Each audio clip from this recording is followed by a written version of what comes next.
Astro connect के ज्योतिष कार्यक्रम में आपका हार्दिक स्वागत है। नमस्कार। आज बात करेंगे न्यूमरोलॉजी की, और न्यूमरोलॉजी में जो सबसे पावरफुल नंबर है, मिस्टिक नंबर है, उस नंबर की बात करेंगे, अर्थात 7 नंबर की बात करेंगे। देखिए, 7 नंबर जो है वह केतु से गवर्न होता है। केतु जो ग्रह है वह बहुत पावरफुल ग्रह है, मिस्टिकल प्लैनेट है। तो 7 नंबर भी मिस्टिकल नंबर है और बहुत पावरफुल नंबर है। यह सर्वोच्च शिखर पर फहरने वाला झंडा है, तो जमीन के अंदर तक जाने वाला जड़ भी है। जिस दिशा में ऐसा व्यक्ति बढ़ जाए उसमें वह चरम पर पहुंच जाता है, चाहे वह कैरियर में हो, चाहे वह आर्ट में हो, चाहे वह मिस्टिक साइंस में हो, अकल्ट साइंस में हो, स्पिरिचुअलिज्म में हो, रिलीजियन में हो या प्रोफेशनलिज्म में हो। वह पूरे डूब करके काम करता है और चरम की स्थिति को प्राप्त करता है। यह 7 नंबर का जो गुण है, अच्छा भी है, बुरा भी है। इस पर पुनः आएंगे, लेकिन उससे पहले मैं कुछ एक बातों को समझाता हूं आपको। आप मेरे साथ यात्रा कीजिएगा तो जरूर आप उसको समझ पाएंगे। देखिए, राहु और केतु एक ही एंटिटी के अलग हुए हिस्से हैं, इसलिए दोनों आधे आधे हैं।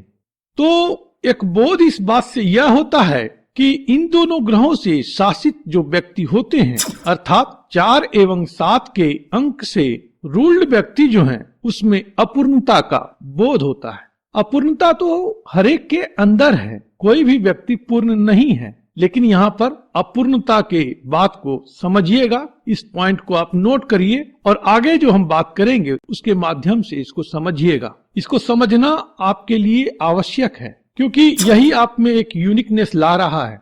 तो जिस प्रकार से 4 नंबर वाला व्यक्ति में अपूर्णता का बोध है, उसी प्रकार के अपूर्णता का 7 नंबर वालों में बोध है, ऐसा नहीं है। अर्थात दोनों की अपूर्णता का जो प्रकार है वह अलग अलग है।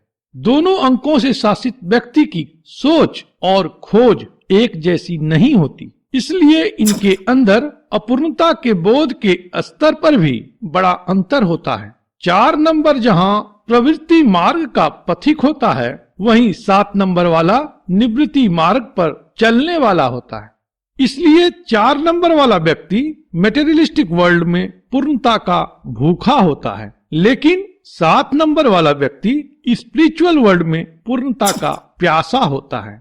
आपने गौर किया मैंने क्या कहा? 4 नंबर वालों में पूर्णता की भूख होती है। वह चाहता है कि कितना और अधिक से अधिक मेटेरियलिस्टिक चीज, धन, समृद्धि हासिल कर ली जाए, इस बात की उसमें भूख होती है। वह एक घर के बाद दूसरा घर, दूसरे घर के बाद तीसरा घर, एक गाड़ी के बाद दूसरी गाड़ी, एक बिजनेस के बाद और बड़ी बिजनेस, मतलब कि कितना बड़ा बिजनेस हो जाए, कितना बड़ा एम्पायर हो जाए, फिर भी उसकी भूख मिटती नहीं है। लेकिन 7 नंबर वालों में यह प्रवृत्ति नहीं है।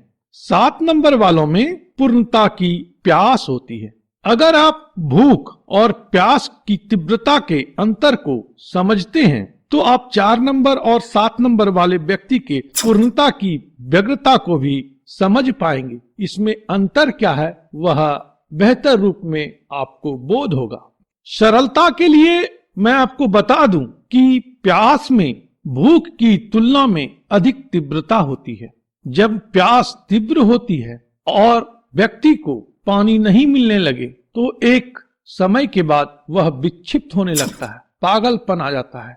प्यास की तीव्रता इतनी बढ़ती है कि वह विक्षिप्त सा यत्र तत्र भटकने लगता है, दौड़ने लगता है। भूख में ये बात नहीं होती है। तो इसी से बोध होता है कि 7 नंबर में बड़ी तीव्र इच्छा होती है, उसकी जो प्यास है वह बड़ी तीव्र होती है। कोई गाना या गजल है कि मेरी जिंदगी एक प्यास, तो बस 7 नंबर वाले आपके लिए यह शब्द बड़ा ही उपयुक्त है कि मेरी जिंदगी एक प्यास। 7 नंबर वाले व्यक्ति में जन्मजात रूप में एक तृष्णा होती है और इसी तृष्णगी से बंधकर वह जीवन की परिधि को नापता रहता है। इसी जन्मजात तृष्णा की पूर्ति में वह दुनिया घूम लेता है, जीवन के विविध आयामों को जी लेता है, लेकिन उसकी तृष्णा फिर भी नहीं मिटती है।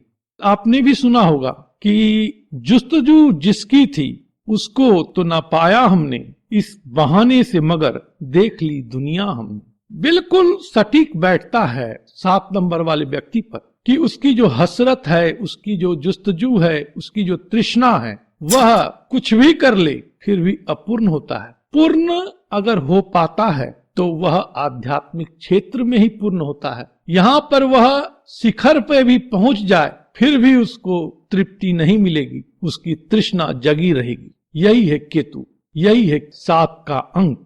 ऐसे होते हैं 7 नंबर वाले। उनकी प्रेरणा कुछ और ही होती है। सामान्य रूप में सबको उनकी चाहत आसानी से समझ में नहीं आती है, इसलिए झल्ला कर कई लोग को आपने कहते हुए सुना होगा कि वह तो सनकी है, पागल है, ब्ला ब्ला ब्ला, क्योंकि लोगों के समझ में नहीं आते हैं ऐसे व्यक्ति। और उस पर 7 नंबर वाले बोलते भी कम हैं, अंतर्मुखी होते हैं, अपने आप को उस तरह से एक्सप्रेस नहीं करते हैं जिस प्रकार से 4 नंबर वाले अपने आप को एक्सप्रेस करते हैं। इस कारण से 7 नंबर वाले व्यक्ति के अंदर क्या चल रहा है इसका अंदाजा दूसरे लोगों को नहीं लगता है, इसलिए ये लोग दूसरों की समझ में जल्दी नहीं आते हैं। और यही कारण भी है कि ये लोग लोगों के बीच में रह करके भी अकेले होते हैं। और यह एकाकीपन जो है सो बाह्य तौर पर नहीं है, बाहरी तौर पर तो लोगों से मिलते जुलते हैं, लेकिन उनके अंदर का जो हिसाब है वह एकाकीपन है। वह अकेले रहना चाहते हैं, इंट्रोस्पेक्शन करना चाहते हैं। इंट्रोवर्टिज्म जो उनका है वो इंट्रोस्पेक्टिव है। ऐसे व्यक्ति अकेले हैं, कोई फिक्र नहीं है, वो अपनी धुन में रहते हैं, क्योंकि उसकी जो तृष्णा है वही उसको प्रेरित कर रही होती है। इसलिए वह भीड़ में है या अकेले हैं कोई फर्क नहीं होता है, वो ऑलरेडी मोटिवेटेड हैं, वह वशीकरण की अवस्था में है अपनी तृष्णा के, अपने लक्ष्य के। आपने साधु संत को तो देखा ही होगा, वह अकेले ही मस्त रहते हैं, अपनी धुन में रहते हैं, वह दूसरों के कहने पर नहीं जाते और उन्हें फिक्र भी नहीं है कि दुनिया क्या कहती है, लोग क्या कहते हैं उनके बारे में। इन सब की चिंता से वह मुक्त हैं, अपनी मस्ती में है। अगर उनकी मस्ती को आपने समझ लिया तो 7 नंबर का जो मिस्टिकल एस्पेक्ट है वह आपको समझ में आने लगेगा। 7 नंबर वाले व्यक्ति जो हैं वह धार्मिक प्रवृत्ति के होते हैं, उन्हें धर्म कर्म में बहुत मन लगता है, उनकी गहरी रुचि होती है, ईश्वर के प्रति गहरी आस्था होती है। लेकिन वहीं पर कुछ 7 नंबर वाले लोग ऐसे भी होते हैं जिनको कि बिल्कुल इन सब बातों में कोई दिलचस्पी नहीं होती। तो 2 आत्यंतिक बिंदु है, एक तरफ है कि पूर्ण आस्था, पूर्ण धर्म कर्म में लीन, और एक दूसरी स्थिति है कि जहां पर कोई आस्था, कोई धर्म वगैरह नहीं है, इन सब चीजों को वह नहीं मानता है। और वह क्यों नहीं मानता है इस बात को आप लाख समझा दें तो उसकी समझ में नहीं आएगा, क्योंकि वास्तविकता तो यही है कि वह समझना ही नहीं चाहता है। और जो लोग धर्म कर्म में पूरे लीन होते हैं वो भी किसी लॉजिक को नहीं समझते हैं, बस उनको धर्म कर्म अच्छा लगता है, अध्यात्म अच्छा लगता है और इसमें गहरे और गहरे उतरते जाते हैं। 8 नंबर वाले व्यक्ति जो हैं वह भी धर्म और अध्यात्म में गहरी रुचि रखते हैं, लेकिन 7 नंबर वालों की जो रुचि है बिल्कुल अलग प्रकार की है। 8 नंबर वाले व्यक्ति धर्म, अध्यात्म या ईश्वर के फिलोसॉफिकल एस्पेक्ट को समझना चाहते हैं, उसको फिलॉसफी में अधिक रुचि है। लेकिन 7 नंबर वालों में इस प्रकार की कोई इच्छा नहीं होती है, उन्हें फिलॉसफी आकर्षित नहीं करता है, वह समझना नहीं चाहता, बल्कि वह मानता है, उन्हें ईश्वर पर आस्था होती है। 7 नंबर वाले धर्म कर्म करने के प्रति तीव्र इच्छा रखते हैं, उन्हें मंत्र का उच्चारण करना और मंत्र की साधना करना इसकी बड़ी तीव्र इच्छा होती है। यह तीव्रता कर गुजरने के लिए होती है, वह समझने में समय व्यर्थ नहीं करता है, वह कर देने में सार्थकता को देखता है। तो 7 नंबर वाले व्यक्ति समझने की बजाय कर देते हैं। कई बार यह बहुत अच्छा परिणाम देता है, लेकिन कई बार उसको खतरे में भी डाल देता है और इस कारण से सामने वाला व्यक्ति कहता है कि यह तो पागल है, मूर्ख है, पहले आपने ये सोचा ही नहीं। यह सोचने में उतना ध्यान नहीं देते हैं, बल्कि कर गुजरने में ध्यान देते हैं। जब कर लेते हैं तब जाकर के समझते हैं। इनके लर्निंग का प्रोसेस यही है, समझ करके करना इनको पसंद नहीं, कर करके सीखना इनको पसंद है। और दूसरा इसलिए यह पसंद है क्योंकि इसमें किसी का गाइडेंस इनको नहीं चाहिए, किसी की सलाह भी उतनी नहीं चाहिए, यह जो मन में इनको आएगा वह करेंगे। इस कारण से भी यह कर गुजरने में अधिक विश्वास रखते हैं या कर गुजरने की भावना इनमें अधिक होती है। यह कारण है कि 7 नंबर वाले जो है सो अच्छे शिष्य कहे गए हैं। ये शिष्य किसके हैं? तो गुरुदेव के, बृहस्पति के। केतु एक ऐसा शिष्य है जो गुरु के वचन को अंतिम सत्य मानकर उसे कर देता है। जो गुरु का आदेश होता है वह उसका पालन करता है। वह बुद्धि के आधार पर गुरु के आदेश को या गुरु के वचन को या गुरु की वाणी को नहीं तोलता है। यह 7 नंबर वालों की बड़ी मजबूत बात है, जो कभी बहुत सकारात्मक होती है तो कभी उतनी ही नकारात्मक भी होती है। सकारात्मक इस रूप में है कि वह बुद्धि के तर्क वितर्क के ताने बाने में उलझे बिना ही लक्ष्य को बड़ी गहराई में उतरकर साध लेता है और कालांतर में उम्दा कोटि का साधक बन जाता है। साधक का मतलब हमेशा अध्यात्म की बात नहीं, किसी भी विषय की साधना करनी हो, चाहे वह साइंस का हो, लिटरेचर का हो, लैंग्वेज का हो, सब में यह उच्च कोटि के होते हैं। वह विद्या जो है सो किसी भी प्रकार की विद्या हो, उसकी साधना करेंगे और उसमें गहराई में उतरकर उसको साध लेंगे। ऐसे व्यक्ति चोटी के ज्ञानी बनते हैं, चाहे वह धर्म हो, अध्यात्म हो, विज्ञान हो, कोई भी विषय हो, जो उनकी रुचि यदि उसमें है तो वह सर्वश्रेष्ठ बन जाएंगे। और इस तरह की जो श्रेष्ठता है 7 नंबर या केतु के कृपा के बगैर में संभव नहीं है।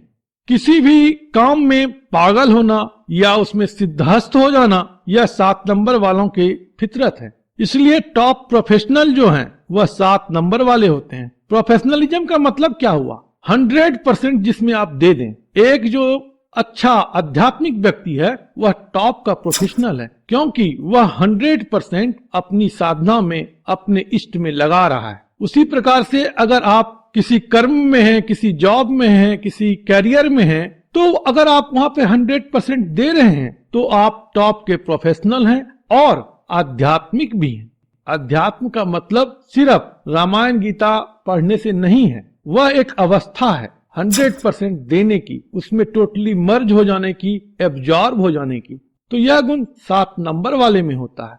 केतु इस प्रकार की फितरत देते हैं, इस प्रकार की प्रवृत्ति देते हैं कि वह जो करेगा पूरी तन्मयता से करेगा, गहराई में डूब करके करेगा।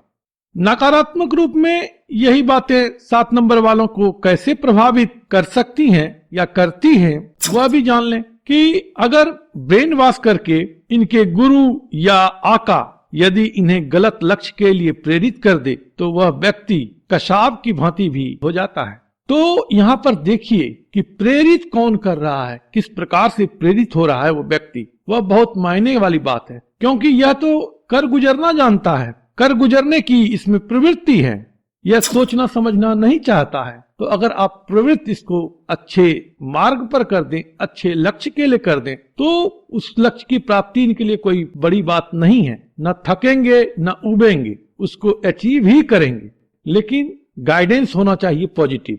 ऐसे लोग सिरफिरे होते हैं और देश के प्रति भी या जिसमें उनकी निष्ठा आस्था है उसके प्रति मरने मारने तक के लिए उतारू रहते हैं। देशभक्ति भी इनमें चरम कोटि का होता है। ऐसे व्यक्ति ही सरदार भगत सिंह भी बनते हैं।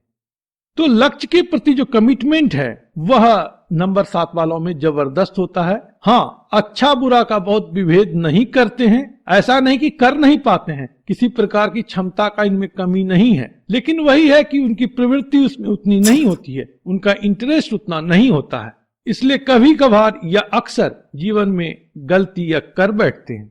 नंबर 7 वाले इंसाइटफुल होते हैं, इंटेलिजेंट होते हैं, इंट्यूटिव होते हैं, बौद्धिकता के स्तर पर किसी से भी कहीं पर कम नहीं होते, लेकिन बुद्धि के एक अलग स्तर को इस बात से समझें कि केतु जो है वह हेडलेस है। इसलिए बहुधा नंबर 7 वाले जो व्यक्ति हैं वह लॉजिकल एस्पेक्ट के पचड़े में नहीं पड़ते हैं, और चूंकि हेड नहीं है तो आंख भी नहीं है, इसलिए देखने परखने की आदत से उतने बंधे नहीं रहते। जबकि इनमें इंट्यूटिव पावर है, किसी भी चीज को बड़ी आसानी से परख लेंगे, लेकिन उस तरफ इनका इंटरेस्ट नहीं होता।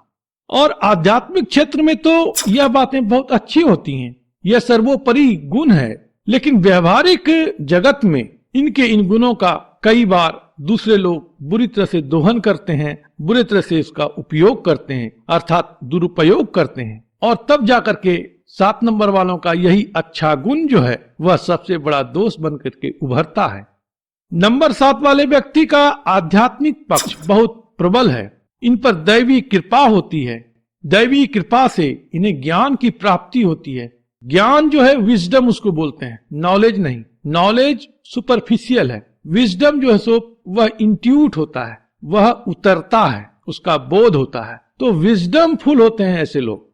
इन लोगों को स्वप्न में आने वाली बातों का अंदाजा हो जाता है, दिव्य दृश्य इनको दिखता है। बहुत अच्छा मेडिटेशन में यह जा सकते हैं। डीप मेडिटेशन में जाना इनके लिए कंपैरेटिवली आसान होता है। तो बहुत गॉड गिफ्टेड हैं, लेकिन जो इनका गॉड गिफ्टेड एट्रीब्यूट्स है या गुण है वह आध्यात्मिक पक्ष के लिए अधिक मुखर है।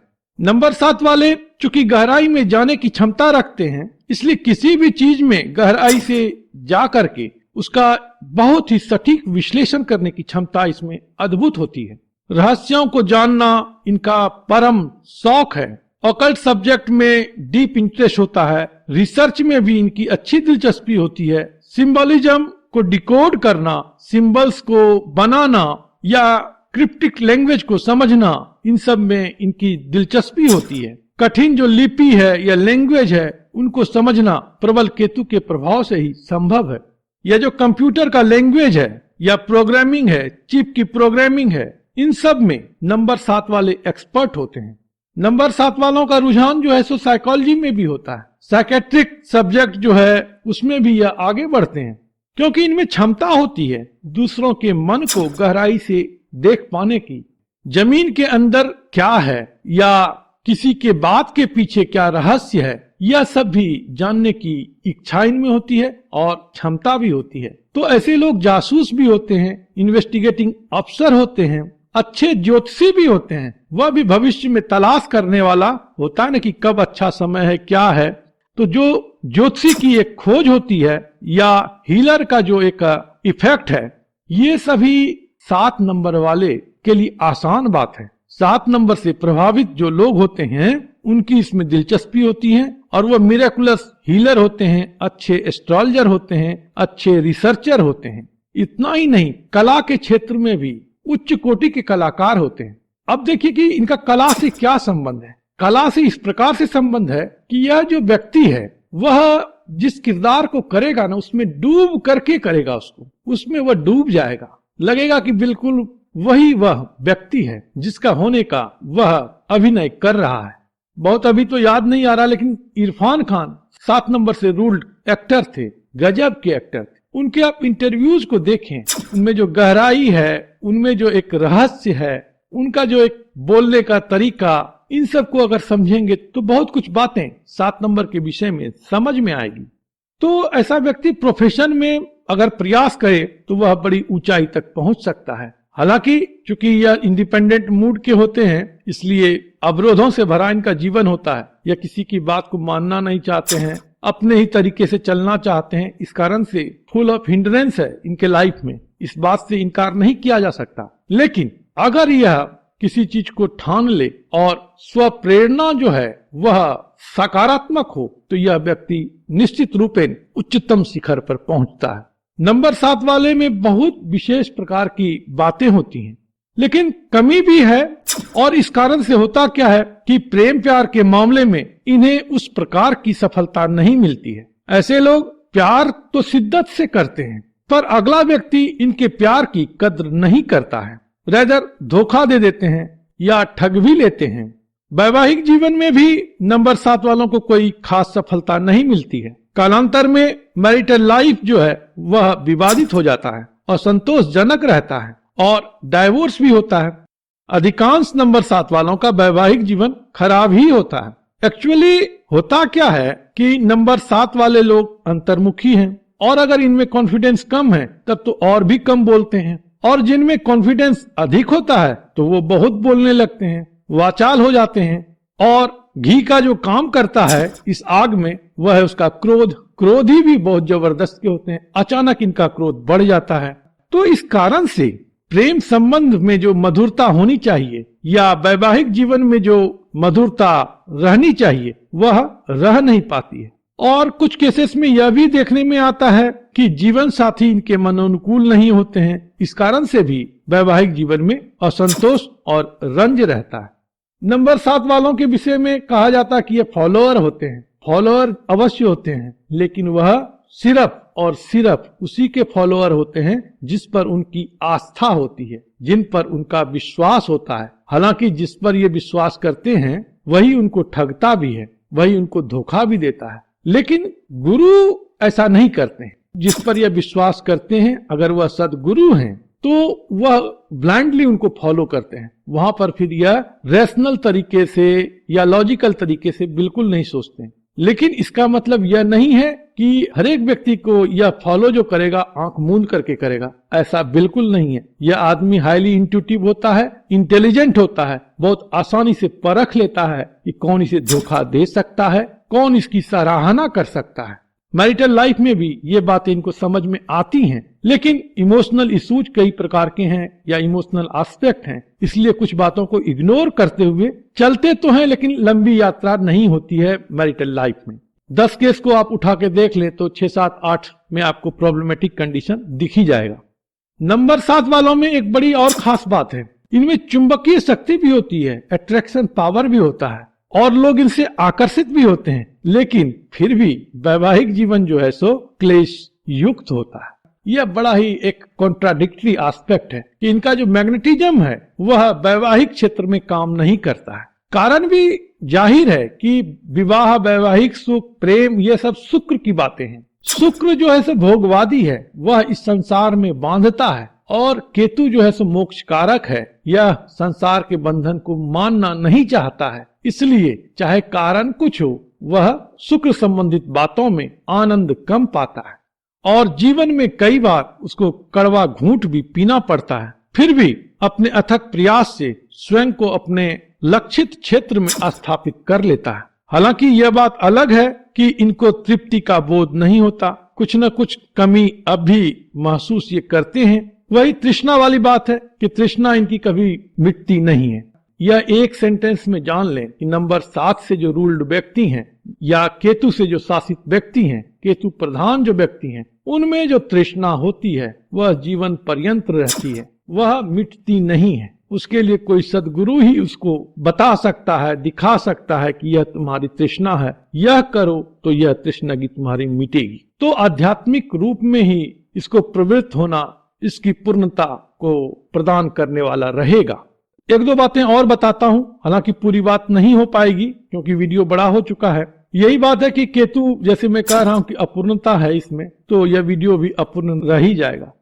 नंबर 7 वाले व्यक्ति के लिए आयु का 7वां वर्ष, 16वां वर्ष, 25वां वर्ष, 34वां वर्ष, 43वां, 52वां, 61वां और 70वां वर्ष शुभाशुभ घटनाओं के कारण से महत्वपूर्ण होता है। अगर जन्मांक 7 हो और भाग्यांक 2 हो तो ऐसा व्यक्ति जीवन में अच्छी उन्नति और प्रगति को प्राप्त करता है। उसकी लाइफ प्रोग्रेसिव होती है, स्टैग्नेंट नहीं होता। यह एक विशेष बात है जब भाग्यांक 2 होता है। और भाग्यांक यदि 5 हो तो वह व्यक्ति अपने जीवन में अप्रत्याशित रूप से सफलता को प्राप्त करता है। और अगर भाग्यांक 1 हो तो इसमें भी उसको रिमार्केबल अचीवमेंट्स लाइफ में अवश्य मिलता है। जबकि नंबर 9 यदि भाग्यांक हो रहा हो, भाग्यांक का मतलब क्या है कि डेट ऑफ बर्थ का टोटल अगर जोड़ेंगे आप और उसको 1 डिजिट पर लाएंगे और अगर वह 9 हो रहा है तो समझिए कि ऐसा व्यक्ति बड़ा ही भाग्यशाली आध्यात्मिक रूप से है। इस जीवन में वह अपने जीवात्मा का उत्कर्ष करने आया है और आध्यात्मिक सफलता उसको अच्छी प्राप्त होती है। नेक्स्ट वीडियोज में फेवरेबल डेट्स, फेवरेबल कलर और बहुत सारी बातें आपको बताऊंगा कि जिसका 7 तारीख को जन्म है उसमें क्या विशिष्टता है, या 16 तारीख को जो जन्म लेते हैं उनमें क्या खास बात होती है, 25 तारीख वालों में क्या खास बात होती है, या नेक्स्ट वीडियो में हम बात करेंगे। तो इन्हीं शब्दों के साथ प्रभु से प्रार्थना करूंगा कि प्रभु आप पर कृपा करें, आप स्वस्थ रहें, मस्त रहें और व्यस्त रहें। ओम नमो भगवते वासुदेवाय।